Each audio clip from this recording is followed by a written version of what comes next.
গরুটাকে বাঁশে বেঁধে খাল পেরিয়ে ভাগাড়ের দিকে নিয়ে যায় এবং ভাগাড়ে পৌঁছে নে নে এই এখানেই ফেলে দে, রাতে শিয়াল কুকুরে ছিঁড়ে ছিঁড়ে খাবে।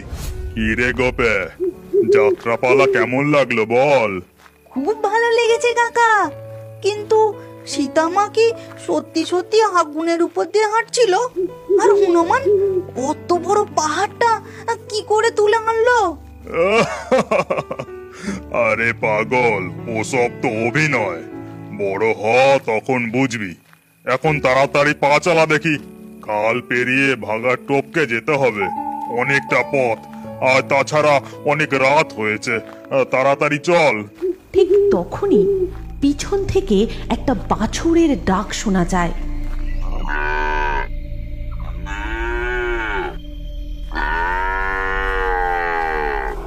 সেই ডাক শুনে গোপে দাঁড়িয়ে যায় আর বলে, কাকা, পিছন থেকে একটা বাছুরের ডাক শোনা যাচ্ছে, চলো না ওকে আমরা ধরে বাড়িতে নিয়ে যাই, আমাদের গরুগুলোর সঙ্গে ওকে রেখে দেবো। আহা, তুই থামলি কেন? খবরদার, একদম পিছন ফিরে তাকাবি না। তুই তাড়াতাড়ি পা চালা। তারপর তারা দুজনে আবার হাঁটতে শুরু করে। নদীর খাল পার পেরিয়ে ভাগাড়ের উপর দিয়ে যাওয়ার সময় হঠাৎ তারা দেখে তাদের পাশ দিয়ে দুটো কলসি নিজে থেকেই গড়গড় করে গড়িয়ে যাচ্ছে। এদিকে ওই বাছুরটা একইভাবে ডেকে চলেছে। আর সেই মুহূর্তেই তাদের সামনে কোথা থেকে একটা গরুর হাড় উড়ে এসে পড়ে। চুপ চুপ, একটাও কথা বলবি না, আর খবরদার পিছন ফিরে একদম তাকাবি না। তুই বরং আয়, আমি তোকে কাঁধে করি। তারপর তার কাকা গোপীকে কাঁধে তুলে নিয়ে তাড়াতাড়ি পা চালিয়ে বাড়ি চলে যায়।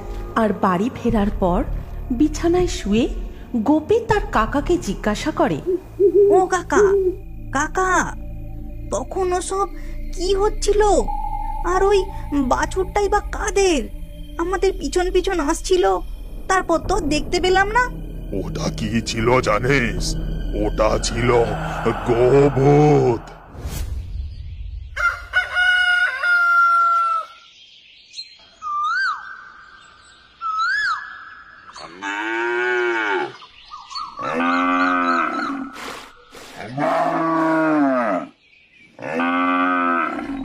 তোর কি হয়েছে বলতো নিনাগাই? দিন দিন দুধের পরিমাণ এত কমে যাচ্ছে কেন? পিঠে দুখা না পড়লে দেখছি তোর হয় না। কি গো, তুমি দাঁড়িয়ে দাঁড়িয়ে দেখছো কি? দাও না ওকে দুটো ঘা। তারপর রামু গরুটাকে লাঠির বাড়ি খুব মারতে থাকে আর গরুটা কষ্টে করুণ স্বরে ডাকতে থাকে, আজ মাত্র এইটুকু দুধ দিলি? দেখ আজ আমি তোর কি দশা করি।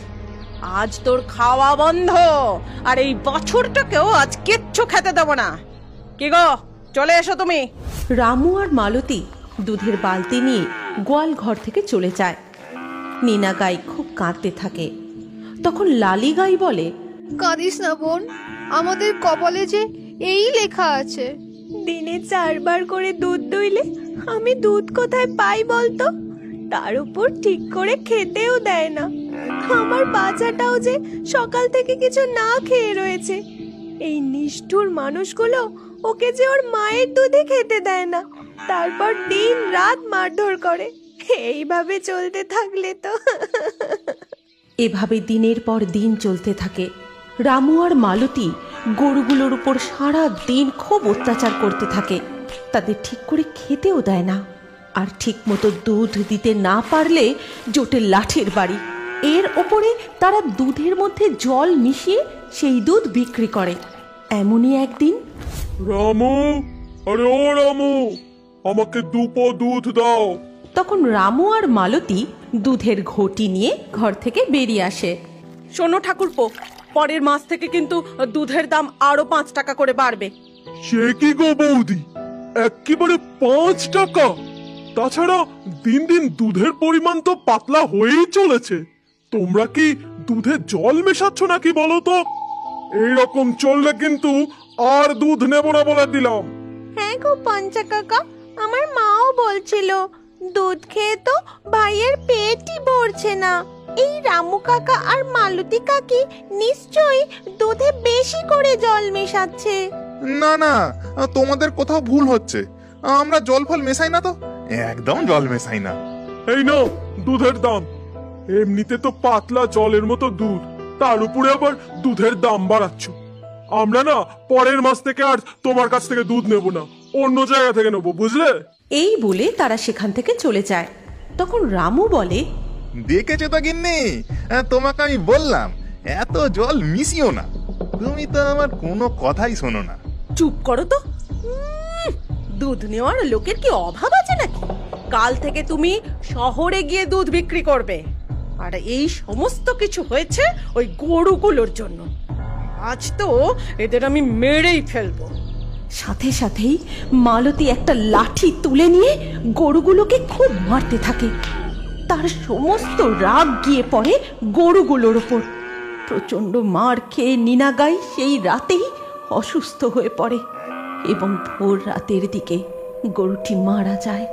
এরপর দিনের আলো ফুটলে, ও গিন্নি, গিন্নি, তাড়াতাড়ি দেখে যাও। কি হয়েছে কি? সাত সকালে এমন চেঁচিয়ে বাড়ি মাথায় করছো কেন? এই দেখো, গরুটা মনে হচ্ছে মরে গেছে। কালকে তুমি ওদেরকে অত না মারলেও পারতে। যাকে আপদ বিদে হয়েছে। এমনিতেও তো বেশি দুধ দিচ্ছিল না। যাও যাও, বেশি দেরি করো না। গ্রামের কিছু লোক নিয়ে গরুটাকে ভাগাড়ে ফেলে দিয়ে এসো। আমরা না হয় নতুন একটা গরু কিনে নেব। তারপর রামু গ্রামের লোকজন জোগাড় করে গরুটাকে বাঁশে বেঁধে খাল পেরিয়ে ভাগাড়ের দিকে নিয়ে যায় এবং ভাগাড়ে পৌঁছে, নে নে, এই এখানেই ফেলে দে, রাতে শিয়াল কুকুরে ছিঁড়ে ছিঁড়ে খাবে। রামো, তোর কি একটুও মায়া দয়া নেই নাকি? গরুটা কি এইভাবে, তোর কষ্ট হচ্ছে না? শোনো, আমারও তো মায়া দয়া নেই। এই ভাগাড়ের পচা গন্ধে আমার আর ভালো লাগছে না। চলো এখান থেকে, বাড়ি গিয়ে আমায় আবার শহরে যেতে হবে। এদিকে লালিগাই ও নীনাগাইয়ের বাছুরটা সারা দিন খুব কাঁদতে থাকে। এরপর ধীরে ধীরে রাত নেমে আসে। সেই দিনই রাত্রিবেলা রামু যখন শহর থেকে দুধ বিক্রি করে ভাগাড়ের পাশের পথ ধরে ফিরছিল,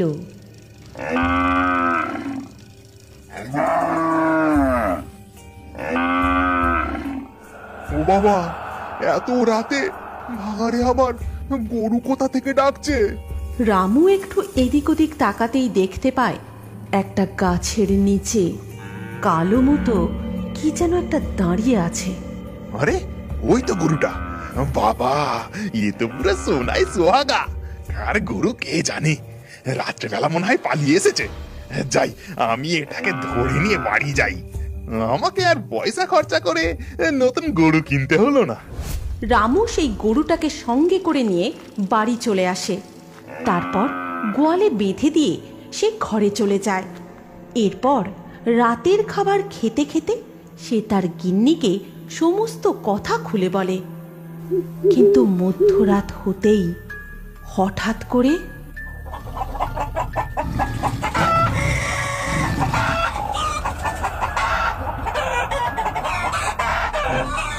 গিন্নি, শুনছো? ও গিন্নি, কি ব্যাপার বলো তো গিন্নি? মুরগিগুলো এরম ভাবে ডাকছে কেন? ওরা নিজেদের মধ্যে ঝগড়া করছে মনে হয়। তুমি ঘুমো তো, কাল সকালে উঠে দেখা যাবে খন। পরের দিন সকালে উঠে তারা দেখে খামারে আর একটাও মুরগি নেই। শুধু এদিকে ওদিকে ছড়িয়ে পড়ে আছে অজস্র মুরগির পালক, আর জায়গাটা রক্তে ভেসে যাচ্ছে। হায় হায় হায়, কি সর্বনাশ হলো গো! আমাদের সব কটা মুরগিকে যে বামে খেয়ে গেছে। সেই দিনই সন্ধেবেলা রামু আর মালতী যখন দুধ দুইতে যায়, গিয়ে দেখে বাছুরটা লালিগাইয়ের দুধ খাচ্ছে। এই দেখে তো রামু আর মালতী খুব রেগে যায়। রামু যেই লাঠিটা তুলে নিয়ে বাছুরটাকে মারতে যাবে, অমনি ওই কালো গরুটা রামুকে এক লাথি মেরে ফেলে দেয়। ওরে বাপরে!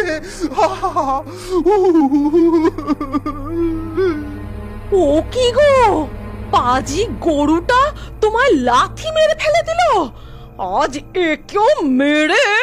ঠিক তখনই ওই কালো গরুটা ভয়ঙ্কর গর্জন করতে করতে তাদের দিকে এগিয়ে যায়। তার চোখ তখন রক্তের মতো লাল, মুখ দিয়ে লালা ঝরছে, তীক্ষ্ণ তার দাঁত, শিং দুটো ধারালো ছুরির মতো চকচক করছে। কি বিভৎস রকম ভয়ঙ্কর দৈত্যের মতো তার চেহারা। ও বাবা গো, কি ভয়ঙ্কর দেখতে! ইয়ে তো কোনো সাধারণ গরু নয়, ইয়ে যে গরু! রামু আর মালতী গরুর এমন ভয়ঙ্কর রূপ দেখে কি করবে বুঝে উঠতে পারে না। পরের দিন সকালে গ্রামের লোক যখন ওই ভাগাড়ের পথ ধরে যায়, তারা দেখতে পায় রামু আর মালতীর রক্তাক্ত দেহ ভাগাড়ের পাশে পড়ে রয়েছে। এই গল্পের পরবর্তী অংশে কি হতে চলেছে আপনি কি জানতে চান? তাহলে আমাদের ফেয়ারি টুনস বাংলা কার্টুন পেজটির ফলো বাটন ক্লিক করে এক্ষুনি ফলো করে নিন। আর আপনি যদি কার্টুন প্রেমী হয়ে থাকেন তাহলে এই গল্পটি অবশ্যই শেয়ার করুন। তাহলে বন্ধু, আবার দেখা হচ্ছে আমাদের পরবর্তী ভিডিওতে।